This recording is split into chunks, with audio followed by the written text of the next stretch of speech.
अखलाक अच्छे कर लो, कड़वई को सैली बात आगे से जवाब मत दो। हिम्मत तो करो, हिम्मत तो करो। मैंने लगाया इसको, कोई नहीं बेटा, हाँ नाराज थोड़ी होते हैं। हाँ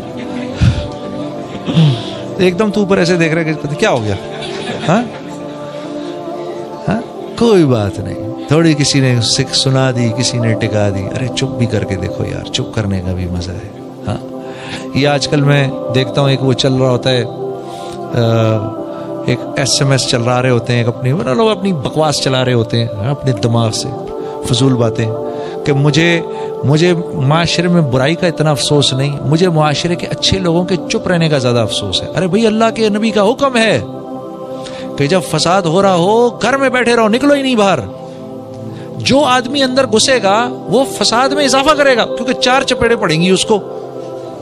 हाँ वो को वक्त का नबी थोड़ी है कि इतने खूबसूरत इखलाक हों कि 4 चपेड़े खा के भी वो बैठ जाए। जब उसको 4-5 पड़ेंगी तो वो कहेगा यार ऐसी कम तैसी, वो 6-4 और टिकाएगा आगे से।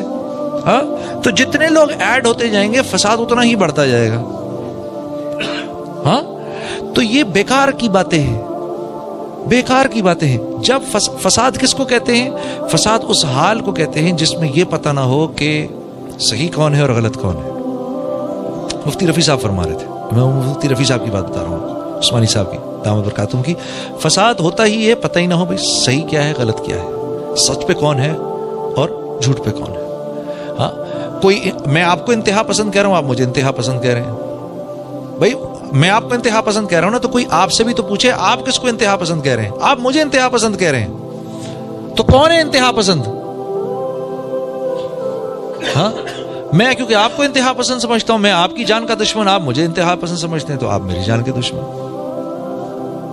खत्म होगी बात। तो फिर इस बात का फैसला कौन करेगा? इसी को फसाद कहते हैं, इसी को फसाद कहते हैं मेरे दोस्तों। और ये अल्लाह डालते हैं, दिलों को फाड़ देते हैं एक दूसरे के लिए, दिल फट जाते हैं। हाँ तौबा तौबा तौबा, लोगों को तौबा पे डालो। अल्लाह मुझे माफ कर दे, अल्लाह हमें माफ कर दे, या अल्लाह तेरे हबीब की उम्मत है हमें माफ कर दे, या अल्लाह गलती हो गई, गलती हो गई माफ कर दे। फौरन माफी आ जाती है।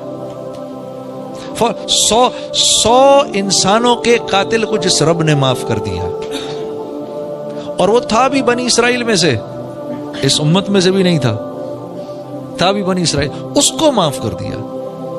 हा? फाहिशा औरत ने कुत्ते को पानी क्या पिलाया, अल्लाह ने उसकी मग़फ़िरत कर दी, उसको अपनी वलिया बना दिया। तो भाई हम इतने बुरे तो नहीं हैं, हम माफी मांगेंगे हमें नहीं माफ करेगा। मेरे दोस्तों आप नौजवान लड़के हो, न साथ देना किसी ऐसे को जो तुम्हें मोहम्मद सल्लल्लाहु अलैहि वसल्लम के तरीकों के अलावा अपनी तरफ बुला रहा हो। मत साथ देना उसका, मत साथ देना, नहीं देना। वो खुद तो जा रहा है जहन्नुम में, तुम्हें साथ लेके जाएगा। हाँ और जब उस दिन तुम अल्लाह से कहोगे ना या अल्लाह इसने मरवाया मुझे, तो वो अल्लाह से कहेगा या अल्लाह मैंने कोई इनका बाजू थोड़ी पकड़ा था, खुद आए ये खबीस, हाँ इनकी वजह से तो मैं मर रहा हूं, ये ना आते तो मैं भी ना जाता। याद रखना मेरी ये बात, याद रखो मेरे दोस्तों इस बात को।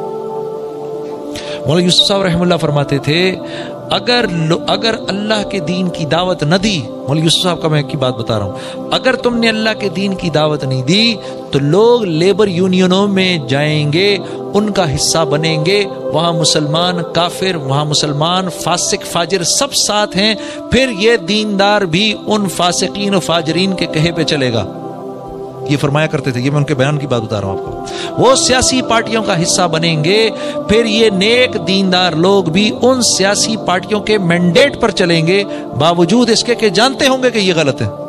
ये मौलवी यूसुफ साहब की बात बता रहा हूं, उनके बयान में। और आज और ये उनका, हजरत का तो इंतकाल 1964 में हुआ, हजरत का इंतकाल 1964 में हुआ।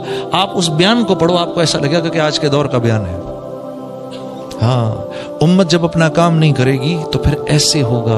अपने बच्चों को अपनी आंखों के सामने आप देखोगे क्या कर रहे हैं, और ये हमारे बच्चे ही तो हैं सब, ये हमारी औलादे ही तो हैं, ये हमारे ही तो हैं। और किसके हैं ये सब? ये हमारे ही हैं। तो मेरे दोस्तों अल्लाह आपका बैठना कबूल करे, अल्लाह आपका बैठना बहुत कबूल करे। अल्लाह मेरे भाई शफीक साहब को और इनके घर वालों को और इनके साथियों को बहुत बहुत जज़ाए खैर दे। हाँ बात मेरी ख़त्म, बस एक छोटी सी बात ये अर्ज़ कर रहा हूँ भाई, अपनी घर वालियों के साथ अच्छा मामला रखो। बहुत कंप्लेंट्स आती हैं भाई। देखो, आप शादी करके बीवी को घर पे लेकर आते हो, बच्ची को घर पे लेकर आते हो, एक सेकंड के लिए आप सोचो कि मैं अगर किसी के घर में जाके रहूं, मैं पर्सनली किसी घर में, मेरे लिए मुश्किल हो जाए यार, एक मर्द हूं, हाँ, किसी के घर में, किसी और के घर में जाके रहना, और ये हो कि अब यहीं रहना है, वहां मेरा अपना कमरा, मेरे अपने माँ बाप, सब छोड़ छाड़ के यहां आ गया। क्या सिर्फ एक इंसान के कहने पर, हाँ, उसको सामने रख के, शौहर के कहने पर मैं आ गई घर, ठीक है ना, वो लड़की घर आ गई। अब शौहर उसको पहली बात क्या कहता है बदकिस्मती से? कहता है, सुनो, मेरी फिक्र ना करना, मेरे माँ बाप का ख्याल रखना। भाई क्यों, तुम किसी नौकरानी को लाए हो गया? हाँ? वो तुम्हारे माँ बाप का ख्याल क्यों रखे? तुम उसके माँ बाप का ख्याल रखने को तैयार हो क्या? हाँ, ये सिर्फ बैठे सारे मौलवी, तुम में से कौन है उसके माँ बाप का ख्याल रखने वाला? हाँ, तो अरे उसका तेरा भाई किस लायक काम के लिए भाई, वो रखे माँ बाप का तेरे ख्याल। वैसे ही वो तुम्हारे माँ बाप का क्यों ख्याल रखे? जब इतनी मोहब्बत दो उसको, इतनी मोहब्बत दो उसको कि तुम्हारी मोहब्बत में वो डूब कर अब कहे कि शौहर को खुश रखना है, तो इसके माँ बाप की मैं कड़वी कुसैली सुन लेती हूं। हाँ, और ये बहू का और सास का रिश्ता, ये अजल से अबद तक, हाँ, अजल से लेकर अबद तक ऐसे ही है जैसे दो शीशे के बर्तनों का आपस में मिलना है। तो ये इन्होंने शोर जरूर मचाना है जब भी ये साथ मिलेंगे, ठीक है ना, अजल से अबद तक।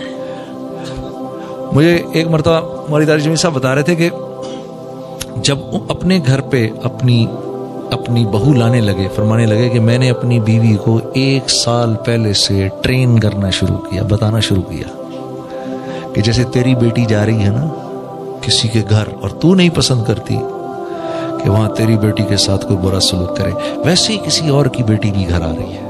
हाँ, और फरमाने लगे कि मैंने इतना उसके साथ इतनी बात की कि वो प्रिपेयर हो गई कि मैंने इस लड़की के लिए मां बनना है, मैंने इस लड़की के लिए मां बनना है। तो आपके लिए जरूरी क्या है? आपके लिए जरूरी क्या है?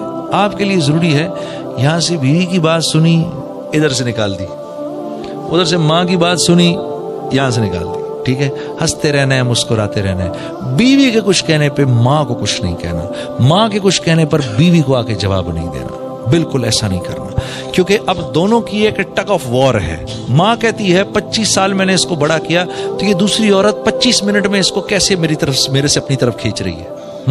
एक वो फीलिंग होती है, ठीक है।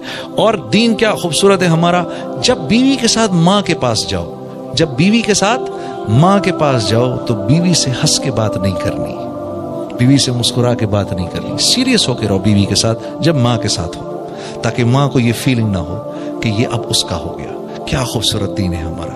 हाँ, तो और जब बीवी के साथ रहो तो कोई बात नहीं, बीवी अगर आगे से कहे अच्छा मां के सामने तो बड़े सीरियस हुए, अरे कोई नहीं यार, चलता है, सब चलता है, वो कोई सच थोड़ी था, अम्मा के सामने तो करना पड़ता है ना यार।